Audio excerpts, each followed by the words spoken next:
On you, Phil. Welcome, everybody, to Fight Talks. Thank you for being here today. We've got an incredible guest for you. Welcome, Brandon Music. He is at Eureka Colleges. He is the head assistant wrestling coach, and he's going to be taking us through his personal wrestling journey and through some of the journeys of the individuals around him. We're just going to be exploring wrestling, Eureka, and everything that has to do with Brandon Music and what brought him here. So Brandon, we were talking a little bit before. You said that you had worked for a couple different colleges. You were at a D3 school, you went to a D2 school, and now you're coming into Eureka College, which, I mean, we all know these guys hang with the D1. I don't even know what level school they are, but I know that they have one of those programs that is just elite.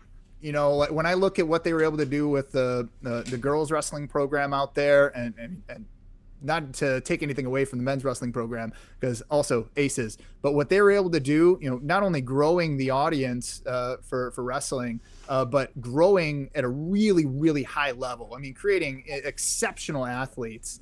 So tell me about the first place that you went. Where did you get started in wrestling? Was it something you just did in high school, or was it something before that? Yeah, so I was the typical hyper kid. And my mom, so I have I have a stepdad, and he used to wrestle. He's been in my life since I was really young, like 2 or 3 years old. So hyper kid, always beating up on my siblings, and came home with a wrestling flyer. And so I started when I was 7, naturally competitive. So I did like our little like high school camp or clinic thing that was like 2 weeks long, and I just wanted more of it. So my parents started taking me to I guess in Indiana. I grew up in Indiana. The ISWA events and stuff. So freestyle and Greco. And oddly enough, I didn't even wrestle folk style until I think I was 12 in middle school. So my first, like 5 years or so of wrestling were just doing the Olympic styles. So that's where I got started. That's really cool. I mean, because I know for me, you know, having somebody who is knowledgeable in wrestling and can at least help elevate your knowledge and like kind of be there with you to kind of hold your hand through the process, and you find these barriers to learning can be, I mean, profound. Who was that for you? Was that your stepdad? Yeah, my stepdad and my mom. Actually, my mom was the one that was really, really hard on me, and set the bar really high. But they both got their like USA wrestling coaching cards, so they could be down mat side at like the bigger tournaments. So it was probably them. And then obviously, like, shout out to LaPorte. That's where I grew up in Northwest Indiana. Those coaches kind of took me under their wing. And there were just a lot of parents and other families, that kind of helped my family as we were figuring things out. So I was really lucky to have a good support system. And then when I got into middle school, I had some really, really good coaches. The town I went in had two middle schools, and I went to the one that was less competitive. But at the end of the year, they kind of took like the better kids, I guess, and made a combined team and traveled and did duels. And so that's where I got them change. Yeah. But it was great. And so I got to get, when I got into high school with that kind of group of guys, we were all on the same high school team, and we were able to have a little bit of success. We were ranked pretty high in the state and stuff. And no, I don't hang my hat on it, but with Indiana being a single class state, it was pretty cool to be one of the top teams. Yeah, that's incredible. And like, so when talking about your wrestling career, I guess a lot of that would have been done through school. Do you have any like high points that you can share with us? Yeah, I mean, well, I went to 3 different high schools, just because of the blended family and stuff. And my dad, my stepdad is in the military, so he just retired a few years ago after I think it was 36 years or something like that. Oh, so congrats! Thank you for his service. Yeah, absolutely. So I graduated high school in Wisconsin, actually, just outside of Fort McCoy. And as far as that goes, that was fun to be a part of. We went to state for the first time ever, the first 2 years I was there. So that was fun. And then individually, placed at some national tournaments like folk style nationals and NHSCA nationals and things like that. Competed out at Fargo at junior nationals and got beat up out there and figured out where I was at real quick compared to the top tier kids in the country. So.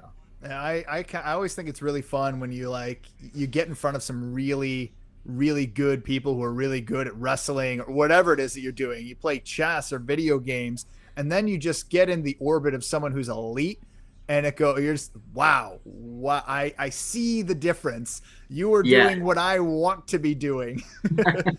So how did you, so we were talking earlier, you said you got a 4-year degree in communications. So how did you land on going towards a communications degree versus like, sports marketing, or, in like the, healthcare industry, helping to, build athletes that way? Well, I guess a comm degree is pretty broad, and like what you can do with it is pretty broad. And I think from about seventh grade, I knew I wanted to be a wrestling coach. Originally, I wanted to be a teacher coach, and then I got into college, and I was at a pretty competitive like program, and the professor there was like, "Hey, maybe this isn't for you." And I realized that physical education is like a serious thing, Yeah. for a lot of physical educators. Those are intervention, those are kind of places where they can, make a lasting impact on young people and help them develop good habits and stuff. And at the time, if I'm being completely honest, I was mostly there to wrestle, and so the workload with that, it just wasn't my thing. So I kind of shifted focus and focus on comm. Well, I appreciate you sharing that, because like I think about my wife's journey as she was going through college, and I know a lot of kids or middle schoolers, high schoolers, as they're going through the program, maybe listening to the show, trying to figure out, how do I figure out the things that I want to do? Like I knew that I love playing baseball. I know that I love playing bass, but I'm like, what degree can I get? I can get a degree in music, but am I going to make money at that? Yeah. I needed some sort of stability that I could build off of. So it's really cool that you found a different entryway, a different pathway to get into into being an educator in wrestling, assistant coach in wrestling, and through the communications degree.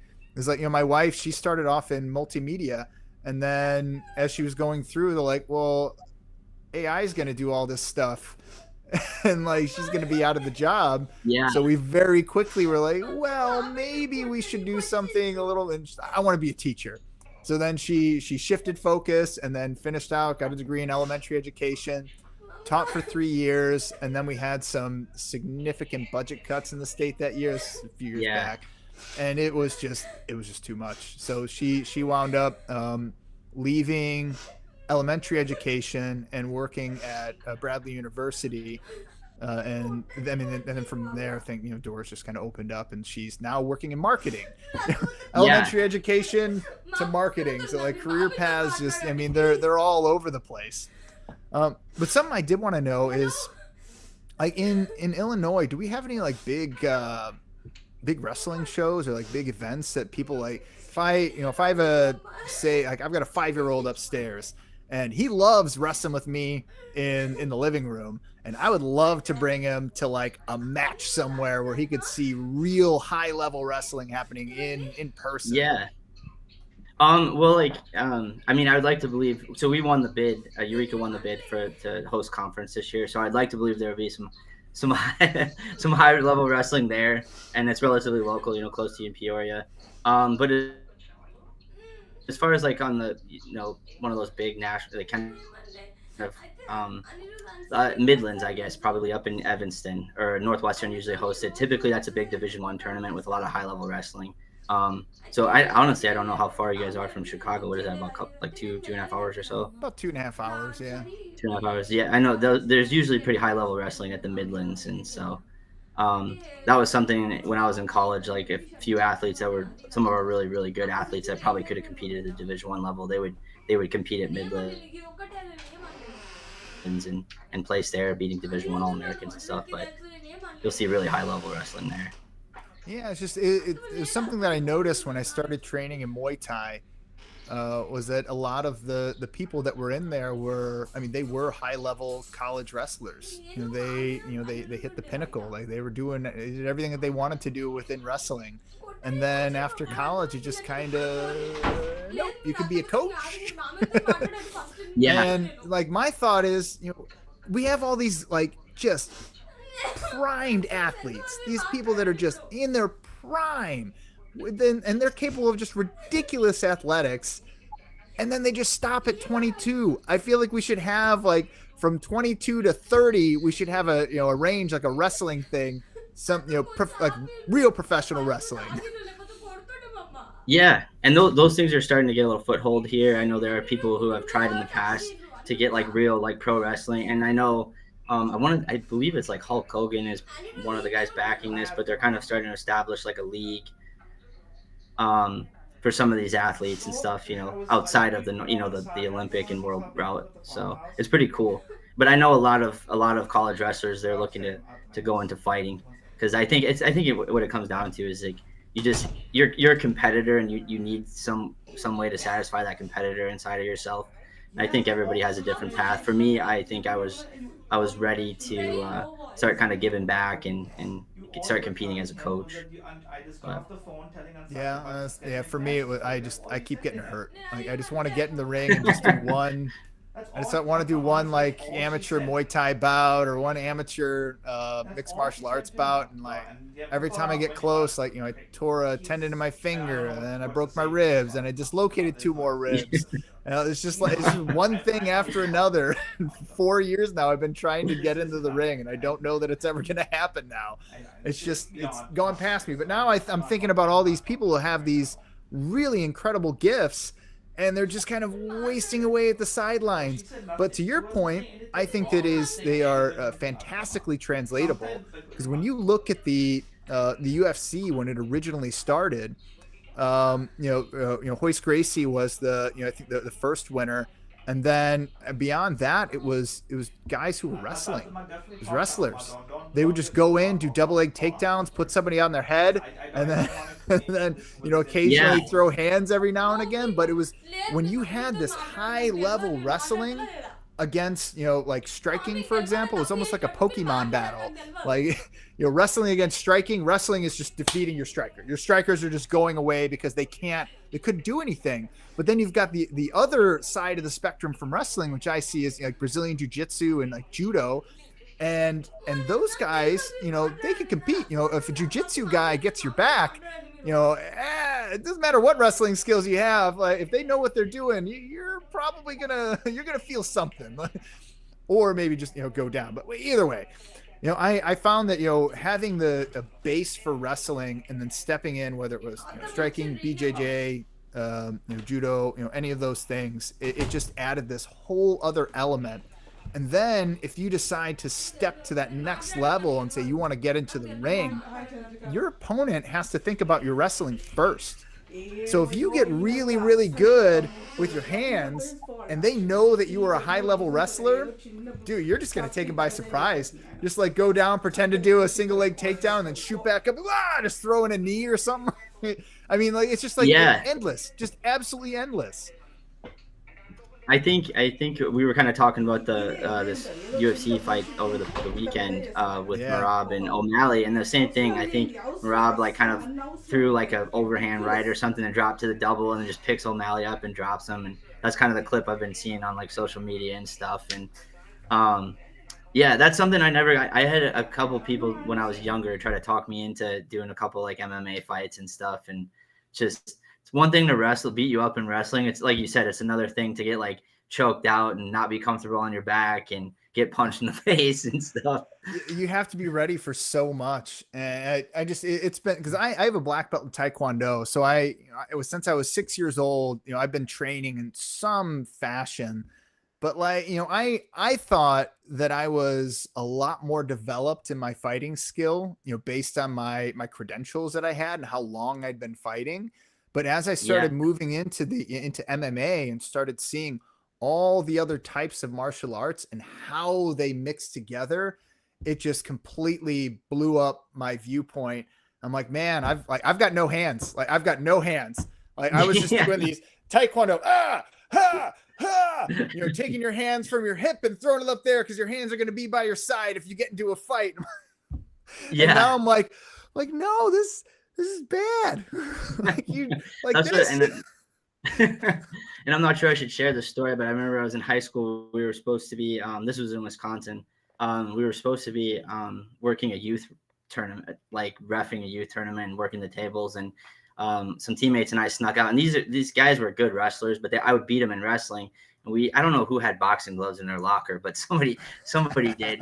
and we decided to fight in the hallway. And I remember getting knocked out and realizing like, okay, like, it's one thing to be able to beat these guys in wrestling. It's another thing to like fight them and be able to take a punch and stuff. And my teammate rocked me and knocked me off. Dude, But it's it was a lot of something fun. else. The Yeah. first time I got knocked out, I got a dude just came in. He was way bigger than me. He was 200 pounds and like he was over 6 foot, and he was an amateur Muay Thai champion. And like he called me in, so I'm like, he knows I've only been training here. I mean, at least at the like the late sessions for this is only like my fourth or fifth session, but I've been going there for a year, just get up to speed with everything. But man, he just something I did in the ring he did not like, and he made me pay for it. And he flashed something down and then threw. I don't know if it was just an overhand right or if it was an elbow, but he clocked me right here, hit this nerve that kind of goes back up through here, just back over your ear. And then I was out on my feet. And then so it just goes completely black. Like you just see static. And then everything turns back on and I'm falling forward into the ground. And so I catch myself. I'm like, all right, I need to take a break from this. And that was a big wake up call. I'm like, man, I can't be putting my mind and body and everything on the line like this. I mean, just for sparring, like, it's not worth it. So I'm curious though, actually, I've got two things that have been just itching in the back of my head. So like when I talked to Dylan Reel the first time, we were just kind of messing around in the gym. I asked him the same question. So I'm curious to know your thoughts. What's that one move within wrestling that's just your go-to, that just works for you every time that you go to it? Is kind of like your safety, your security blanket? Yeah. I don't know how familiar I was like short offense positions or like front head. That was probably where I probably thrived the most. And it was just more a tactical thing. Like I was very fortunate my freshman year of college, my coach, we had a lot of Division I transfers, so like really high level athletes and guys that could been All-Americans at the Division I level. And I remember I was watching my buddy, he was at my wedding actually recently, and my coach comes up to me and he's like, hey, thank you. He's like, Mike's a really good, his name's Mike. He's like, Mike's a really good athlete, huh? And I was like, yeah. And he's like, you're not that kind of athlete. And so, and it was good, and I didn't take it like personally. I wanted to win. So it was like, let's develop, let's be aware of like my strengths and my weaknesses. And what I found my freshman year is, one, I wasn't, as physically strong as some of the guys I was competing against. And so, you're trying to get into these athletic exchanges early. These guys might be a little more athletic than you. They, are stronger. And so I'd get down early, but I had a gas tank like no other. And so I'd chip away, I'd run out of time in regulation. So we just kind of developed a plan just to hand fight really hard, wear on the guy's head, pull him down a lot into those front heads and short offense. And that mitigated some of the athleticism and wore them out. And then their baseline starts to weaken because their backs are getting tired and their feet are getting heavier. And then I really started to I could open up there in the second half of the match. And that's, that game plan and that tactical approach really helped me jump levels my freshman year. And then, ultimately, win conference and, qualify for NCAAs and stuff. So. There's another guy out there who he puts that exact strategy to work in the MMA ring. His name's Jake Childers. Jake, the working man Childers. Nice. Dude, watching him fight, like he does not take breaks. He does not get gassed. He goes in there and he just applies pressure to gas out his opponent. Like he'll eat shots, he slips, he covers, he'll go in for takedowns. Like he just goes in and just does work. He's just doing work. And as long as he's working, like he's coming out on top. But his fights were some of the most incredible. And he had, in terms of like just pure stamina, I haven't, there's a few guys that I've ever seen and been in the orbit of that had the stamina of a Jake Childers, because he could just go and go and go and go. And even when I did a quick sparring session with him in Muay Thai, and I cross-checked one of his kicks, I will never cross-check another kick with this man again. He just blew up my leg, and for him, it was just this little baby cross-check, nothing. And for me, I was like done. I'm like, oh, my day's over. I've got a big bone bruise this long on my shin now. Oh But yeah. so, and I'll tell you, Dylan Reel was, if for him, it was the Whizzer. He's like the Whizzer, man. Just getting Yeah. those, like, or I guess, I don't know if how you describe it to outside of wrestling. Would it be like an underarm hook or, Yeah, I it's the don't know. same thing. Like yeah, I'm not sure. Yeah, like it'd almost be like an overhook where you're applying pressure. I always say like putting weight on the point of attack. So a lot of times, if guys attacking your leg or coming underhook, you're kind of maybe clamping down on that in that wizard position. So Okay, interesting. Yeah, that's something that I've been thinking on. And then we had Luke Lisi was in town a couple of weeks ago. He's a professional Muay Thai fighter he's in one championship. But I mean, he's just an absolute beast. I mean, he's working with the best and against the best Muay Thai fighters in the entire world. So he comes yeah, to town, and we do. He hosts a seminar. It's like a 3-hour seminar, and like the core thing that he was really showing us was like when we were like shooting in, was like going in like this for protection, keeping your head low, keeping your chin down, but then stepping in and getting bicep control, and then getting bicep control on either one or the other side, and then boom, pulling them in close. And we did a ton of clinch work. So, and clinch in Muay Thai it's grappling. So yeah, we were just, I don't know. I bring it up because it just made me think of like all the things that you were telling me about the different wrestling moves and how I'm putting them together in my head. I'm seeing all these contrasts to Muay Thai and these other martial arts, and how they're just how easily translatable they are. Because and once you've got your stand up and you can get in and out of the clinch, then you get to learn trips, and those are the best. Because they put their footwork in the wrong spot, you win. You just yeah. throw them on the ground. It's amazing. That's awesome. I know that's one thing too. Like when you're talking about footwork, that's something I think I've realized is a kind of an underrated skill or overlooked a lot of times, like even in wrestling. And that was something like my college coaches when I first got to college, again, didn't realize how bad my footwork was in terms of like creating angles and setting up my attacks and things like that. So that was something we worked a lot on. It was painful because I'm not great at agility ladders and other things like that. And I know when I got older, I kind of watched a little bit of boxing. I think I just heard he was retiring, but the Ukrainian guy, Vasil Lomachenko or whatever. Mm-hmm. But I watched him like dance around his opponents, and I heard that like he started like with like ballet or something when he was a kid, and that's kind of how he developed his footwork and stuff. Yes. And so when you have those foundational skills, I think it's a lot easier they're transferable to these other sports or other forms of grappling or combat sports for sure.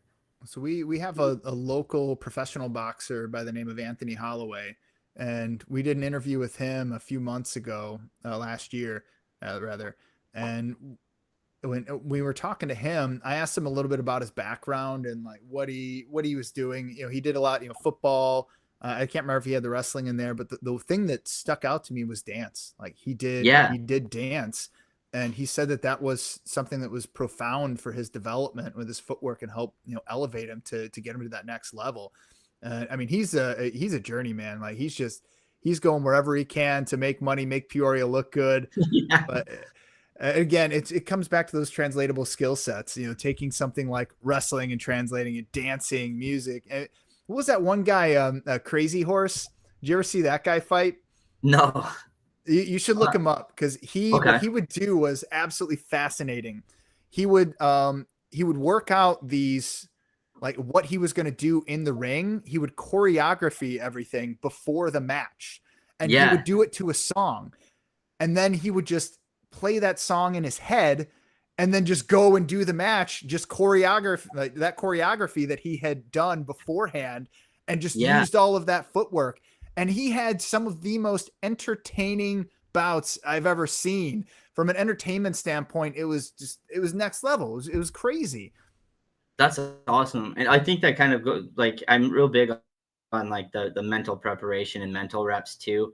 And Yeah. I remember this concept kind of like I remember like NASA astronauts going through simulations to kind of just there's really no way to really replicate what they're going to face like when they go to like outer space and stuff, but they do these simulations, so it gives them the best, I guess, chance to be prepared for those scenarios.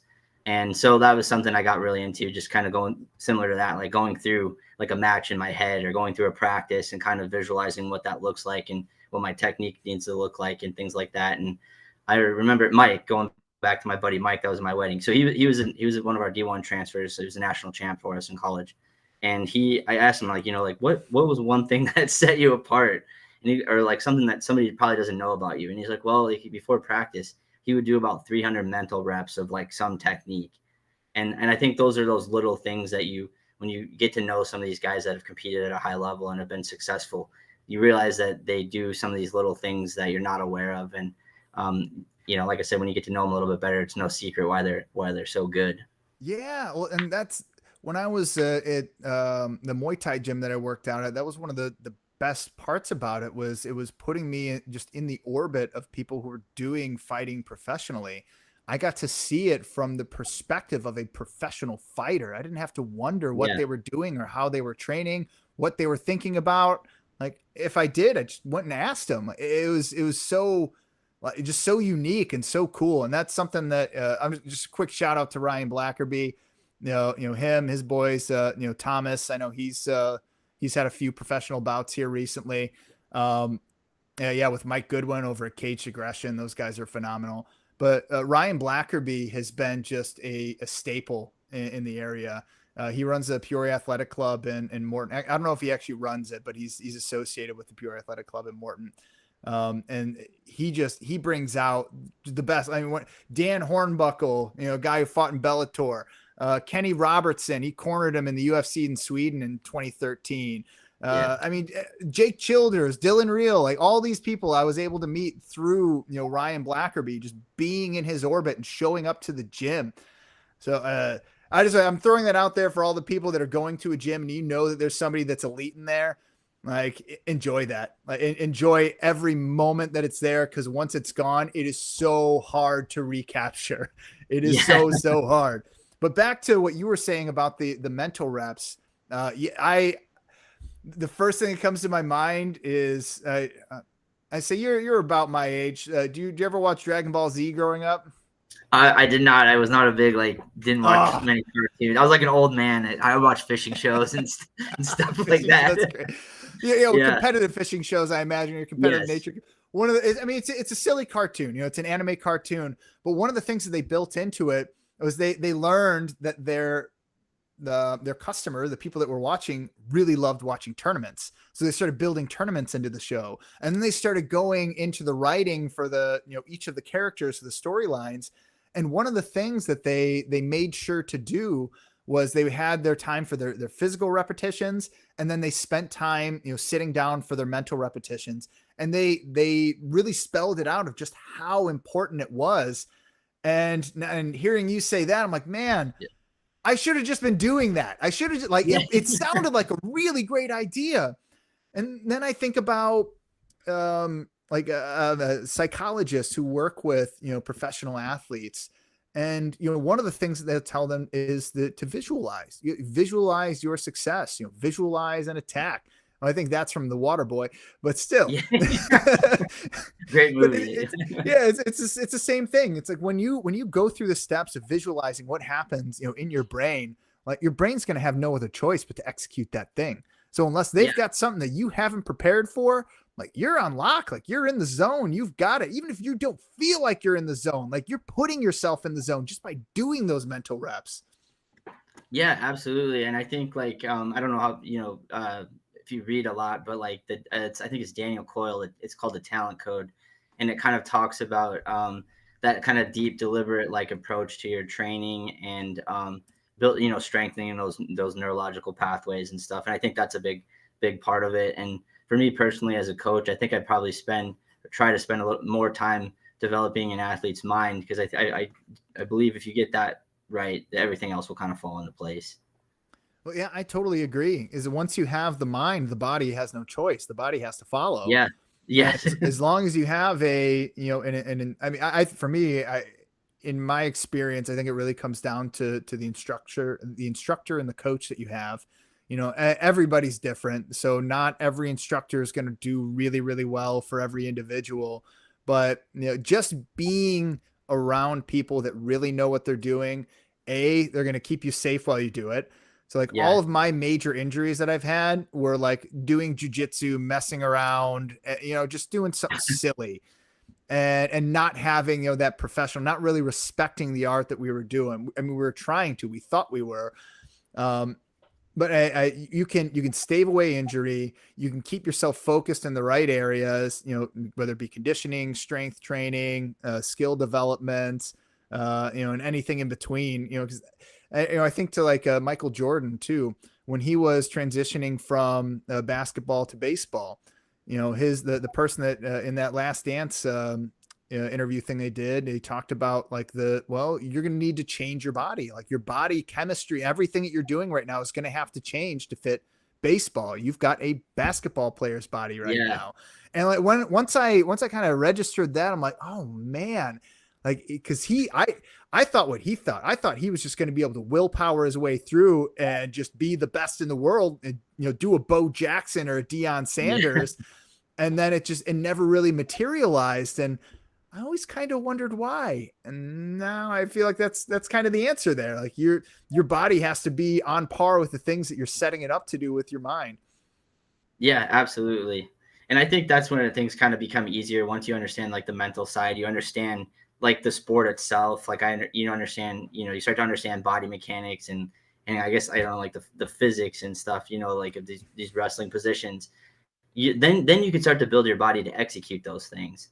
And one of the things that's kind of changed in wrestling, I feel like we were kind of doing it like more Olympic lifts, but now, I know people are, high level wrestlers are getting into like functional patterns, trying to be more explosive along a horizontal plane, things that make more sense for wrestling.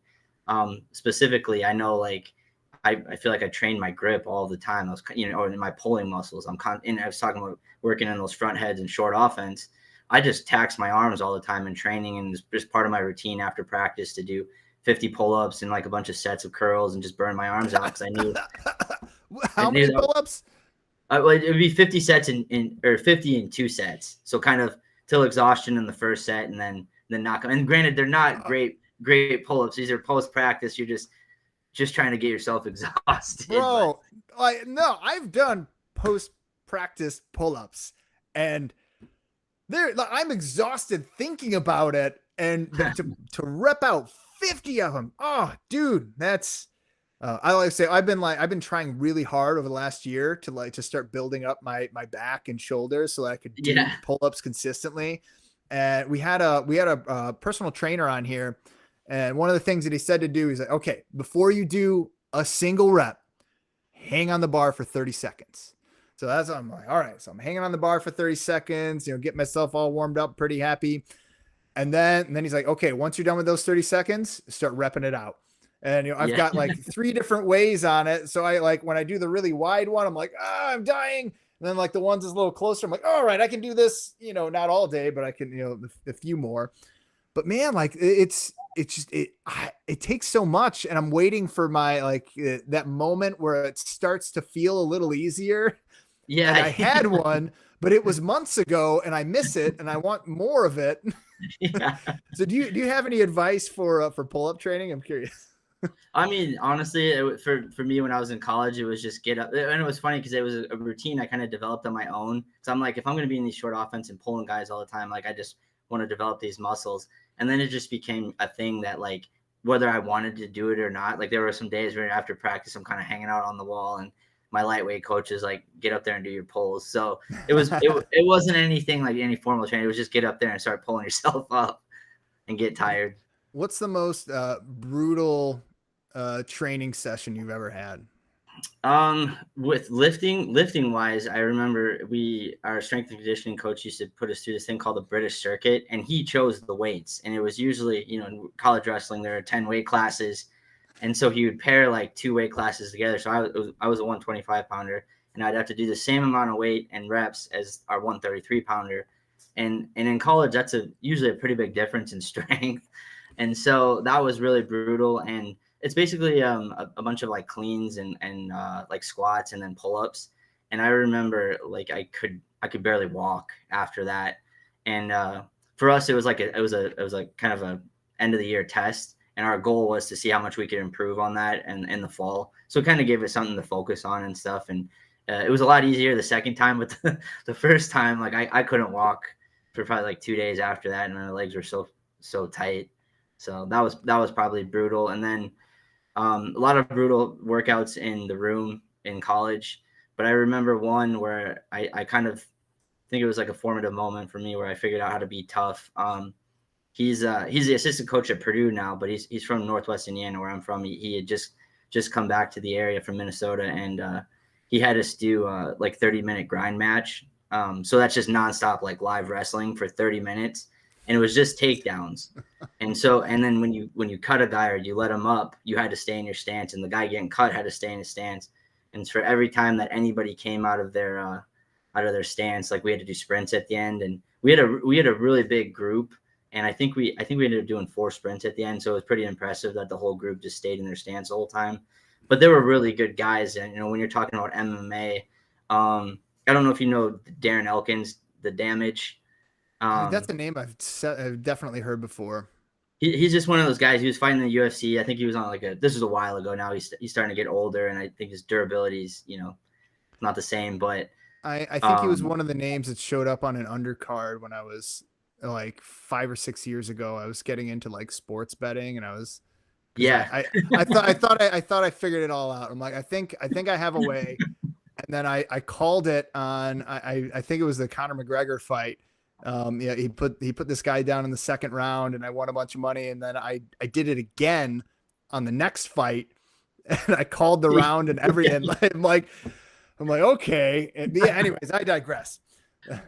No, you're fine. But I was just gonna say they were really high level. So that one was pretty brutal. I remember like feeling like I really pushed myself mentally and physically in that workout. And that was like, I think my sophomore year of high school. And from there, that kind of just became, through wrestling, I think you developed a strong connection between being really uncomfortable and growth. So that was always kind of the goal, is to get myself really, really uncomfortable, kind of at the edge of my abilities. And then I was like, okay, this is my threshold. And if I just push just a little bit past this, I'm going to make some gains. And so, but I think that was kind of the beginning of that process. And I had a ton of respect for, his name's Leroy Vega, because he was a guy I watched in college. He was on Minnesota's national championship team and 3-time All-American up there. So it was and like we were going, being around those high level guys and seeing what they do on the day to day and the way they approach training and the way they push themselves physically and mentally. I was like, that was a great, I couldn't get enough of it. I loved being in that room. That's well, something I am curious about. Like, I was talking to my my little cousin, and he's, I don't know, I think he's like 16 now. But he's gotten, I think he said like 6 concussions. Yeah. Throughout, and I was like, oh, was that, when you were doing football? He's like, no, I only got one when I was doing football. Like wrestling, I was doing some wrestling, and I'm like, man, like, you got 5 concussions doing wrestling. And it just made me wonder, like, what happened? Yeah. I know I had a teammate in college that had issues with, it ended his career, and it's, he's a fantastic coach now. He's probably one of the best, one of the better D3 coaches in the country now. But I know concussions that was one thing I was really lucky. I didn't have issues with concussions. It was the knee. I've had 3 knee surgeries. Oh, okay. Yeah, you got the limbs thing. Yeah. I feel like you're gonna experience pain somewhere. It's just it's gonna get you. Yeah, exactly.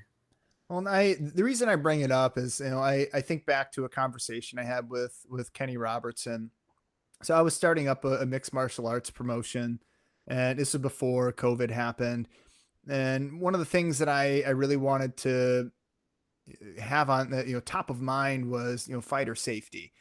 And I asked Kenny, I was like, Kenny, yeah, like what's the one thing I can do that I can help keep my fighters safe at a really high level? And you know what he told me? Hydration. It's like, hydrate them. Make sure they are hydrated when they're going in. He's like, and then he laid it down. He's like, so this is what happens. When you dehydrate your body, you thin the lining that protects your brain inside of your skull. So if you don't have, the liquid up there, your brain is just going to be hitting up against the bone inside of your skull. And that is where a lot of guys wind up getting hurt and getting, serious concussions, not having proper hydration. And then, I think about wrestling, and it's almost like it's I mean, it's just part of it is to like when you go to cut weight, you're going to be dehydrated to cut weight. I Yeah, imagine. I mean, that's a yeah. big part of it, because you're also going to be cutting, fat and whatever you can off your body. But I wonder, how does that impact like when before you get into the ring or to get in and like do a match with somebody, like how much time do they have before weigh-ins before they're like boom just thrown into a bout? Like Oh, can you like in hydrate up? no, I mean it's not like in an hour. You get an hour weigh in or whatever for competition. Sometimes at tournaments on the weekends you get 2 hours before, but that's not enough time to hydrate. Your body's already depleted, and I remember at times I'd weigh in and I don't know why this. I don't know if it's because all the blood in your body is going to your stomach, but you just sit there and shiver, and your lips are purple, trying to rehydrate. And so fortunately, I think nowadays, like I think wrestling community is a little bit smarter. They understand that the cutting weight is, the extreme weight cuts is not conducive to success and stuff. And that was something even in college. I know we were talking before, like I cut quite a bit in college, but at the same time, like, my coaches helped me and our strength and conditioning coach helped me. And for me, it was, you're always preparing for March, like the postseason for NCAAs. And we would start preseason in September, and you kind of start your descent and getting the weight off. The first official day, day of prep in the season is in October, and so you kind of work through that, and you have to keep in mind that like you're thinking about March, and it took probably about half the season for my body to adjust. But that was with me keeping it within 7 after weigh-ins, and I know I was ballooning up like 20 pounds over after a tournament, and my coaches are like, you can't do that. We got to keep it within 7. And it's amazing how your body can adapt, when you're disciplined and you have, good guidance and stuff, and you're doing the right things. And I felt great at the end of the year, and my body, like I said, my body kind of shrunk and got used to the weight. And it was actually kind of hard to put on weight after the postseason. But Yeah, I mean, luckily if you're nowadays, eating right. it's getting away from the extreme weight cutting. Yeah, yeah. And that's the thing. I feel like when I was in college, I felt like I was at first was barely eating. In high school, I felt like I was barely eating, and I think I was more prone to injuries. It carries over into how you're performing probably in school academically. You're getting bad sleep, which again is Yeah. going to lead to more injuries and stuff. So I'm kind of glad that wrestling's kind of gotten away from the extreme weight cutting. Yeah, so I'm see here I am like harping on extreme weight cutting, but I am at I'm about to finish my 24th hour of fasting on a 36-hour fast. But well, I wanted to bring it up because it's I don't know, I think it's important because like I've been intermittent fasting for years now, and I found Yeah, that to be a really great way to help control my weight. Um, or I mean, really just maintain, and I can still eat all the things that I want. And now that I'm a little older, those is not true anymore. That formula doesn't work. So I'm still eating everything I want, but now I've got to do some different kinds of fasts to to keep up with yeah, the calorie intake. Because damn man, chocolate. I just love chocolate so yeah, much. I go to Aldi, I get those big $2 bars, and then I just smash them. I just smash those chocolate bars. And if I'm doing like, like if I'm doing like a wrestling or if I'm doing like my Muay Thai, like just any workouts normally, it's fine. Like yeah, I'll never see the weight. But if I'll get hurt, which is what happened 3 weeks ago. I, yeah, dislocated 2 of my ribs. Now I'm just eating chocolate. I haven't changed any of my eating habits, and I'm eating like I was working out, like I'm in the UFC, and yeah. you can't. They don't mesh. It didn't go well. I've noticed that as I've gotten older, when I'm working out with athletes and stuff, like what I eat is, it affects my recovery, how sore I am the next day, even Yeah. how good of a training partner I can be. So that's something I try to be mindful of now that I'm getting older. And I had some time away from, I was coaching at the high school level. Now that I'm going, back at the college level, I've kind of started taking my training a little bit more seriously. And so I've been a little more consistent over the past month since I started at Eureka. I was like, I gotta build my body back up, especially if I'm expecting these guys to, win national titles and stuff like that. I got to be prepared myself to be able to give them what they need. So, but it's a lot harder when you You get got to walk the older. walk and talk the talk, man. Yeah, Yeah. yeah. I Don't hear talk you. about it, be about it. Can I ask how old are you? I turned 37 this year in the fall. Hey, me too. Woo! All right. Nice. All right. I'm gonna be 38 later on this year, but yeah, I'm 37 right now. Managing my way around this earth that we Yeah. have. So I just wish I I had want to all the ask you. wisdom. You mentioned, yeah, right. Like, well, I want Yeah. to ask you about So you just mentioned like your training partner. I've always found when I get into something, whether it's wrestling, Muay Thai, video games, anything that I like to do, when I have a reliable partner, I feel like it. Not only do I take away a lot more from it, I feel like my partner is able to take away a lot more, and we're able to really accelerate the process. I mean, tremendously. So from your viewpoint, how important is it to have that reliable partner? I think I have mixed feelings. I think it's really, really important. That being said, I know, I talk to a lot of high school athletes or like recruits that will say, like, oh, I don't have partners and things like that. And I understand that might be an obstacle. But I do believe that, you can still find ways to get better, where you can challenge yourself. Yeah. Like, for example, the high school, I came back to Indiana. I was coaching. There's a kid who's a two-time state champ, three-time finalist. He's at Purdue now. And one of the things, he was so much better than everybody else on the team. And so, when he is competing or, he's practicing and staying within his skill set, I mean, he's going to beat. So I was like, let's try to, maybe focus on scoring like a left side attack or something, your weak side. And that's all you're doing. So the focus is just finding setups and finding that attack. And then not only that, you're not just beating on your partner and just like mauling them, so they're not getting any better, they're not getting any good feels and stuff. So that's, as a coach, that's something I've had to navigate. But for going back to the great partners, I think that was something that helped me when I moved to Wisconsin. Like our first 7 weight classes went to state. My backup got second at state the year after I graduated, so we had a lot of depth there. And that made a huge difference. And then when I got to college, same thing. Like we had so much depth, and I honestly feel like our backup team probably could have been a top 10 team. And they all presented different challenges that helped me sharpen different skill sets and stuff.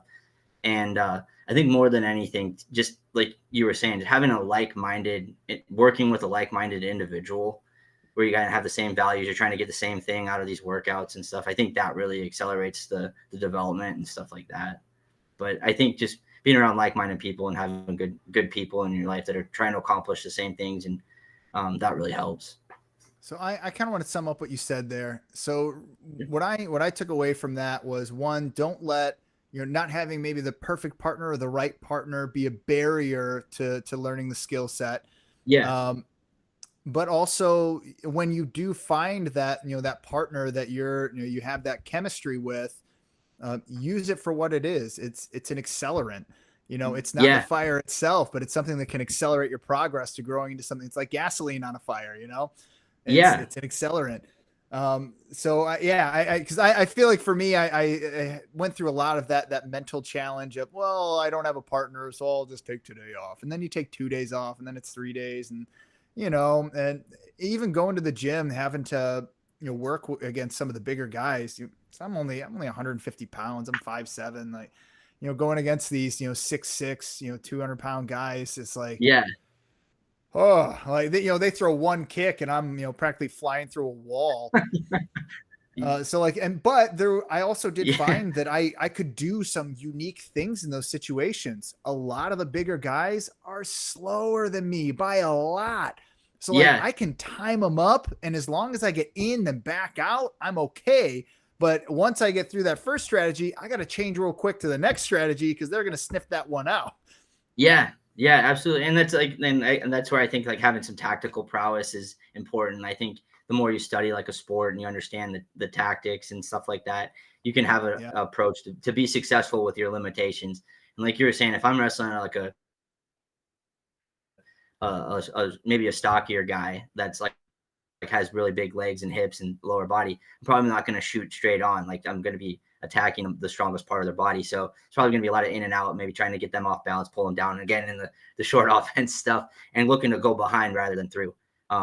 Taller guys, probably a different approach. Maybe, if they got a lot of legs, you can run right through them and stuff. So, and I think that, that's one of the things that I love about wrestling. I like to say I'm like a technique nerd, and I love to problem solve and understand the sequence of action and where it can go and kind of have options. And I know, like, when I see a lot of young wrestlers, they almost approach it like coding, like there's steps 1, 2, 3, and then when that like sequence of action gets interrupted, they don't really know what to do. And that's kind of how wrestling is taught. Like, a lot of times, or it feels like it is taught, like in these steps 1, 2, 3, and which I think maybe helps in youth wrestling as you're kind of building a foundation. But as you get older, you have to understand, like, you have this variable, like another human being that's gonna give throw something at you that you have no idea. So you have to be able to adapt to that. And I think that just comes with spending time in the gym and working out, and like you said, kind of finding different partners and trying different things, getting in different positions, so you can figure out those sequence of actions. Well, I love the chess match of it all. So I really like the way that you framed it up there with a sequence of actions. I've never heard it framed quite that way. So I really like that terminology to think about what's happening. But listening to how you talk about wrestling is very reminiscent of listening to like a Luke Lisi or a Ryan Blackerby. Because they just have this really intense love for the thing that they do. And all they want to do is just share all of the really awesome stuff that's been rattling around in their heads for the last 20 years and see it just come to fruition out on the mat. And so I just, hearing you, it's like, man, like, welcome to Central Illinois. You are in the right place, my friend. I'm really excited. Really excited. And that's funny because my wife hates it. Oh, really? What does your wife do? I'm curious. Oh, she's a PhD student up here. Oh, cool. Finishing her PhD at Notre Dame. So yeah, but she not a sports. She's a scientist, and so like I am always excited to share wrestling stuff, and she just kind of, I could see her getting that glazed over look as I'm like going deeper and deeper into it. So it's a tactic, I think. She's like, go to wrestling practice. I'm like, you got it. So we're coming down to the end of the show here, but I wanted to touch on a couple more things before we sign off. One thing, let's say I'm a student in the area, or I'm looking for a wrestling program. How do I get in touch? Yeah, I mean, I don't know if I could put my number out there. I would go to Eureka's athletic website, the Eureka Red Devils, look it up. I would, Coach Beal's contact information is on there. I know they have me up there. I don't think they have my email yet, but it's just bmusic@eureka.edu. And I would encourage anybody who is interested and recruits, or anybody, just be proactive in the process. Reach out, obviously, like, I spend a lot of time looking up athletes and finding people to bring in to train with and train our athletes. But being proactive in the process really, really helps. It makes you stand out, I think. And then, then I can, we realistically, we have a finite amount of time and energy. So if you're reaching out, it kind of helps us allocate that appropriately, I guess. Yeah, absolutely. That makes perfect sense. So you heard them, folks. Eureka College. Check them out at, B Music. Yep. At eurekasomething.com. I don't even remember. .edu. You can roll it back. It's just a video. Just roll the video back. Yeah, you can see it on rewind. there. We'll put the we'll get that info and we'll throw it up in the comments section so people can find it. But yeah, check out Eureka College here in Eureka, Illinois. Just 20-30 minutes east of Peoria, Illinois. They've got an incredible group of coaches out there. We've had the wonderful opportunity to speak with, the majority of the coaches, or maybe all the coaches. I don't even know. But you guys have been really involved in fight talks and, combat sports in Central Illinois. And we're all very curious to see what your program pulls out this year. And the last thing that I really would be curious about is, I talked a little bit about with Coach Beal. I need to identify the right group. But I either want to bring, you guys and a group of wrestlers out to one of our combat sports gyms, or I'd like to do the reverse. We'll bring our combat sports professionals out to you and just do a workout session and see what happens. Yeah, that would be awesome. I mean, we have a standalone facility. So, and I got keys to it now. So I can just hit me up. Yeah. Coach Bell, Robert Bryan. Once I get down there, that'll be my yeah, Michael Price. You Hey, guys let's hear get it. You together and hear what's train. happening. Yeah. We've got a nice training facility we can get out to, and I am really, really curious to see how your guys stack up against these wrestlers that we have at Eureka College. No, that's awesome. Yeah, I'm gonna come see you guys. I actually saw Coach Bell today at he's got a spot in the Northwoods Mall. I think that's Northwoods Mall. The one it's right off of Route 74. He's got a spot on the lower level down there, like across from like where a GameStop used to be in the mall. I would encourage anybody, if you're looking to get better at boxing, getting good with your hands. He trained under Emmanuel Stewart, who trained Tommy Hearns, which is one of the most prolific boxers in history. So he's got just an incredible knowledge base behind him. But I digress. Coach Brandon Music, thank you so much for being here. This is Peoria Fight Talks. You can check us out on YouTube, PeoriaLife.com. Thank you for being here, Brandon. Yeah, awesome. Thank you so much. I appreciate it. No, my pleasure. I don't know if Anshuman is still here, so the stream is probably going to keep going. But what I'll do is I'll send you an email so we can reconnect. And there's Anshu. I would really love to bring you into maybe some of our Peoria Life conversations, or maybe have something that's really more dedicated to to combat sports, just so you can meet some of the other people in the community and start just growing that network and getting people more comfortable with each other. Because now things are still a little siloed, but the walls are falling down. So we're on the right pathway. That's awesome. Social capital is huge. So I'd love to build a network and support each other in all of this. That'd be great. Hey, Anshu, you're muted.